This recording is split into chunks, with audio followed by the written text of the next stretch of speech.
Advocate प्रिया सरोज, अगर आप तख्ती लेकर आएंगे तो सदन नहीं चलेगा। मैं कह रहा हूं आप तख्ती या तो नीचे रख दें, नहीं तो सदन नहीं चलेगा। आप तख्ती नीचे रख दें, तख्ती नीचे रख दें। आप अखिलेश जी, आप इनको तख्ती नीचे लगा दें।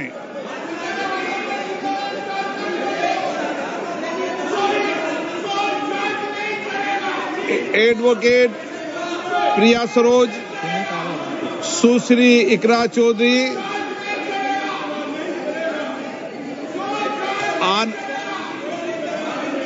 आनंद भदौरिया, सौगत राय जी, ओडी कोनल सुरेश।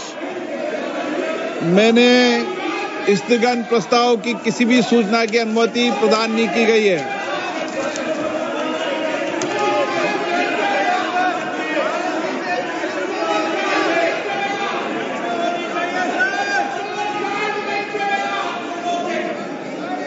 मैं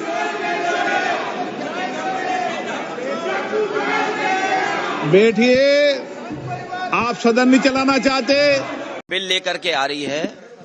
भारतीय जनता पार्टी का इतिहास, जिस तरह के फैसले लिए अगर हम देखें, उससे कहीं न कहीं जो परिणाम भारतीय जनता पार्टी चाहती थी वो नहीं आए। भारतीय जनता पार्टी का हर फैसला वोट के लिए, अपने लोगों को खुश करने के लिए। ये वक्फ बिल के खिलाफ समाजवादी पार्टी है, पहले भी थी, आगे भी रहेगी। जिस तरह के संशोधन भारतीय जनता पार्टी कर रही है, वो पूरा कंट्रोल अपने पास चाहते हैं। जो एडमिनिस्ट्रेटिव पावर है वो पूरा का पूरा अपने पास रखना चाहते हैं। इस देश ने वो समय भी देखा है कि जिस समय एडमिनिस्ट्रेटिव गलत फैसले की वजह से भारत की जो संस्कृति रही, भाईचारा रहा, उसके खिलाफ खाई पैदा की है। और अगर हम इनका जो फैसले लिए अगर पलट करके देखें, एंग्लो इंडियन बिल जिसमें कि सदस्य एक बनता था, चुन करके आता, वो अपॉइंट होता था, वो बिल ले लिया वापस, वो आरक्षण छीन लिया। आरक्षण एंग्लो इंडियन का छीना। नोटबंदी से रुपया छीना, लेकिन भ्रष्टाचार बढ़ गया, रुपए आज भी निकल रहे हैं। जीएसटी कानून लाए, उधर व्यापारियों का सब कुछ छीन गया।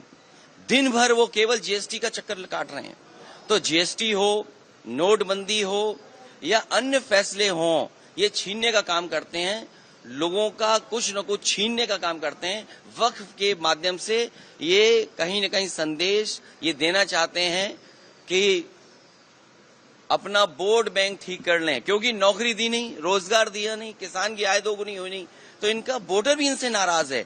देखिए, जिस वोटर को ये तुष्टीकरण कहते थे, हम लोग तुष्टीकरण कर रहे हैं, क्या ये तुष्टीकरण नहीं दे रहे हैं? कर रहे हैं किट बांट करके। अभी ईद पर जो किट दी है, क्या ये तुष्टीकरण में नहीं आएगा? क्योंकि इनको पता है इनका वोट खिसक गया है।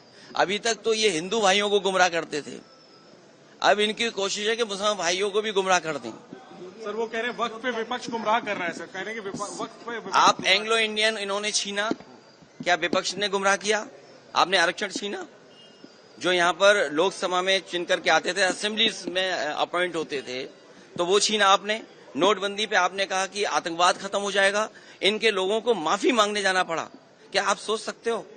फौज के गलत फैसले की वजह से, हालांकि नई बात बनती ये कहने की है, लेकिन फिर भी कह रहे हैं, एक घटना ऐसी हुई जिसमें इनको माफी मांगनी पड़ी है फौज के बड़े अधिकारी को जाकर के, जो गलत एनकाउंटर हुआ था।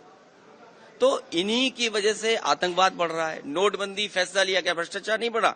एक व्यापारी उत्तर प्रदेश में, जिसके इत्र व्यापारी था, कारोबारी, 250 करोड़ रुपए निकला था नोटबंदी के बाद, और ये कहा गया समाजवादी पार्टी का है।